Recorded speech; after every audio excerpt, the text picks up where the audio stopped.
Francis, ayer y hoy, aprendiendo del pasado, de Francis, ayer y hoy. La mujer y el hombre común todos los días hacen su cuota de imaginación para sobrevivir en una Argentina que viene desde hace muchos años con graves problemas de administración. Y es evidente que cuando uno le habla de un tema cultural, da la impresión que se escapa a la realidad, que la realidad pasa por otras necesidades, por otras cuestiones y por otras urgencias.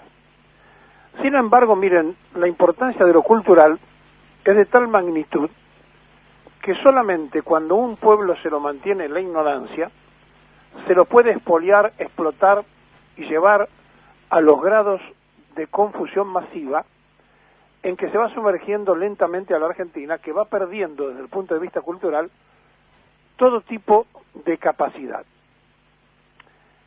Allá por 1955, después del golpe que Londres apoyó contra el general Perón, la Argentina, que no era socia del Fondo Monetario Internacional, se hizo socia. Un radical tucumano llamado Raúl Previch trajo la brillante idea de concurrir al Fondo Monetario, como todos los países del mundo estaban poniéndose en forma, para anotarse en la fila de los países que no solo tenían que pagar su cuota para sostener el fondo, hacerse socio del fondo, sino para tener también posibilidades de pedir dinero. Otro radical, Eugenio Blanco, ministro del golpe de la fusiladora, ministro de Economía, lo escuchó y Argentina empezó su inscripción en el Fondo Monetario Internacional. ¿Cuál es el tema cultural del medio?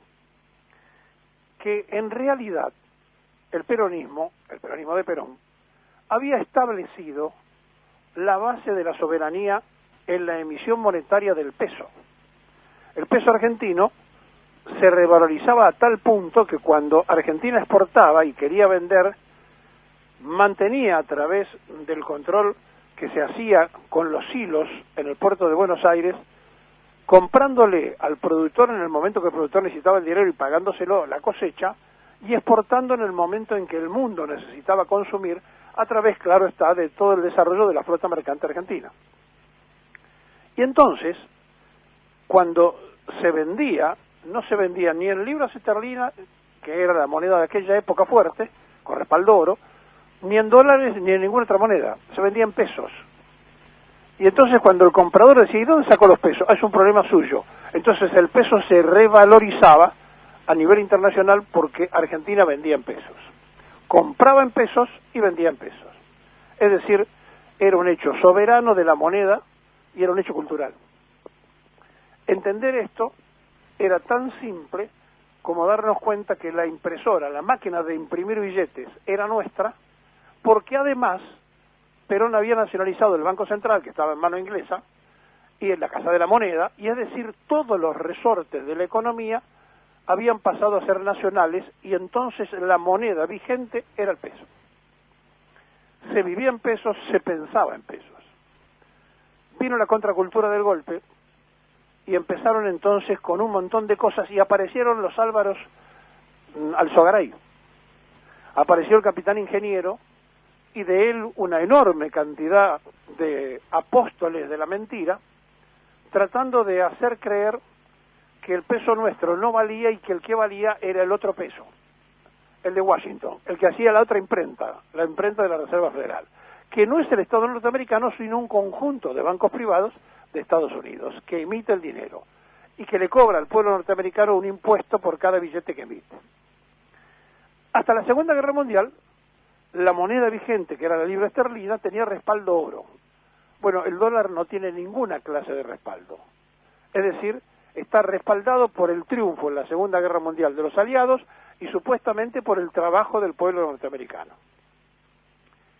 Copiado de este modelo, los chinos dijeron un día, bueno, a partir de ahora el yuan va a valer como vale el dólar, porque total está respaldado no por 400 millones de norteamericanos, sino por 1.300 millones de chinos que trabajan. Y el yuan entró en la canasta de monedas. Y en este momento gran parte del mundo le da una consideración al yuan similar, valga más o valga menos, que la moneda norteamericana. ¿Por qué? Porque los chinos entendieron que su forma de expandirse también era expandir su propia moneda. ¿Por qué? Porque la fabrican ellos esa moneda. Los rusos, cuando existía la Unión Soviética, cometieron el grave error de comercializar en dólares, que era la moneda de su enemigo. Por lo tanto, compraban en dólares, vendían en dólares y estaban condenados a fracasar. Porque toda esa proyección política estaba sujeta a una moneda que ellos no tenían.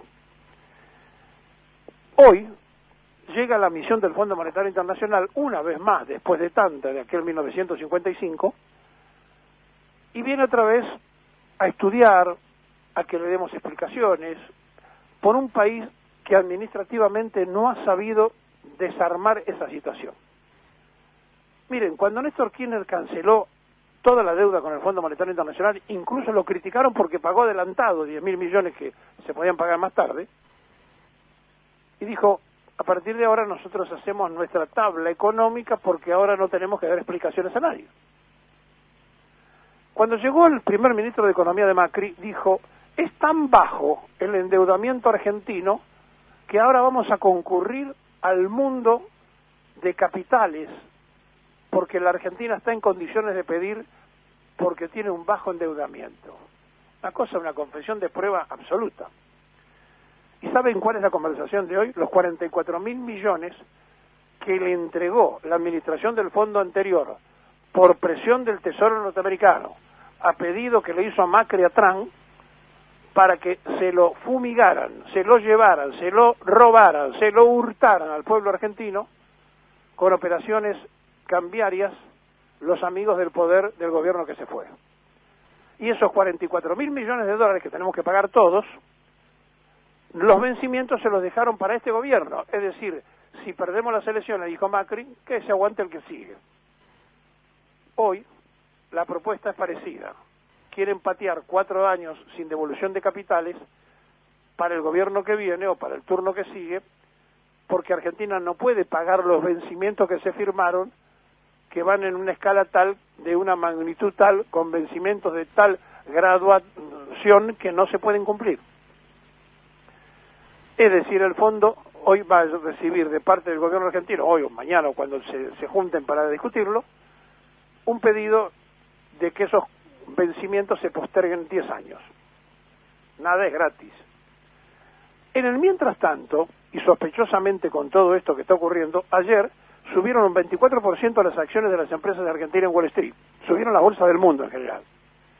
Bajó el riesgo país y empieza, el dólar se sigue desinflando, empieza a dar ciertas medidas de satisfacción y, entre comillas, y de aplauso a cómo se está conduciendo la economía argentina.